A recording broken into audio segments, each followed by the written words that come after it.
Obligasi merupakan surat utang yang berjangka menengah sampai berjangka panjang, dapat diperjualbelikan secara resmi, di mana obligasi ini merupakan salah satu investasi dengan efek berpendapatan tetap, yang bertujuan untuk meningkatkan nilai investasi secara stabil dan juga risiko yang stabil. Selanjutnya itu ada jenis obligasi. Jenis obligasi ini ada 3, di mana yang pertama itu ada obligasi pemerintah, yang kedua ada obligasi korporasi, yang ketiga ada obligasi retail. Selanjutnya itu ada risiko. Yang pertama itu ada interest rate risk, merupakan risiko ketika suku bunga naik, harga obligasi tersebut akan turun.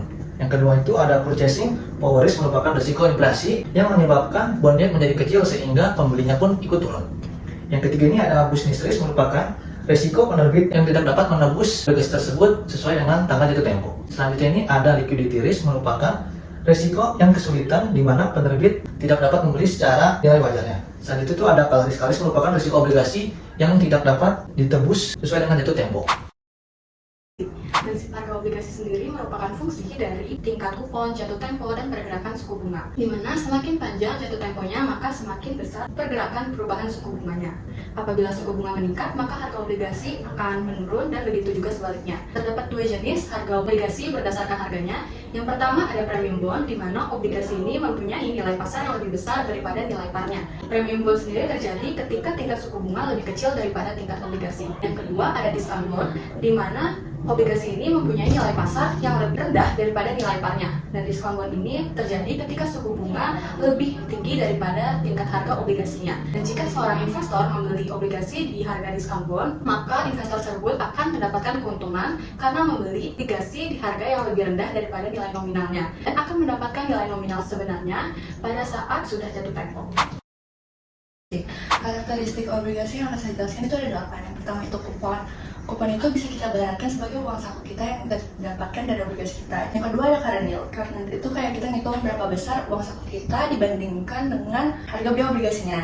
Nah, jadi kita bisa ngitung seberapa besar keuntungan obligasi kita. Nah, yang ketiga itu ada par value. Par value ini merupakan jumlah uang yang akan kita terima ketika obligasi jatuh tempo. Selanjutnya ada maturity date atau tanggal jatuh tempo. Ini merupakan tanggal di mana kita akan menerima kembali uang pokok kita. Nah, selanjutnya ada term bond dan serial bond. Ini merupakan 2 jenis obligasi berdasarkan tanggal jatuh temponya. Nah, term bond ini hanya memiliki 1 tanggal jatuh tempo, sedangkan serial bond ini memiliki beberapa tanggal jatuh tempo. Selanjutnya ada note. Note ini mirip sama dengan obligasi, cuman bedanya jangka waktu pendek, biasanya sekitar 2-10 tahun aja. Selanjutnya ada call feature. Call feature ini kayak opsi bagi perusahaan buat beli kembali obligasi kita sebelum tanggal jatuh tempo. Nah, terdapat 3 jenis call feature. Ada free callable, non-callable, dan deferred call. Yang terakhir ada call premium dan call price. Call premium dan call price ini bisa kita ibaratin kayak saat perusahaan memutuskan untuk membeli kembali obligasi kita lebih awal, mereka biasanya akan memberikan uang tambahan yang disebut call premium, sehingga total uang yang kita dapatkan ini akan lebih besar daripada harga obligasinya. Nah, total uang yang kita dapatkan ini bisa disebut dengan call price.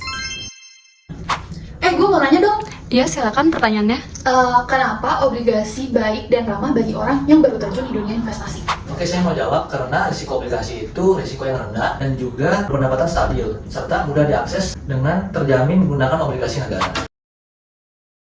Segmen obligasi. Obligasi dibagi menjadi ke dalam beberapa segmen yang sesuai dengan tujuan dan juga jenis penerbitnya. Berikut adalah beberapa segmen yang penting. Yang pertama adalah treasury bonds yang diterbitkan oleh pemerintah dan juga memberikan resiko yang lebih besar. Lalu yang kedua ada municipal bonds yang diterbitkan oleh pemerintah daerah dengan tujuan publik dengan bunga yang bebas pajak. Lalu yang ketiga adalah corporate bonds, yaitu obligasi yang diterbitkan oleh perusahaan yang memberikan resiko yang lebih tinggi, namun return yang didapatkan akan lebih tinggi juga. Lalu yang terakhir zero coupon bonds, yaitu obligasi yang tidak memberikan bunga secara periodik, namun dapat dijual dengan diskon yang besar dan juga harganya akan meningkat ketika mendekati tanggal jatuh tempo.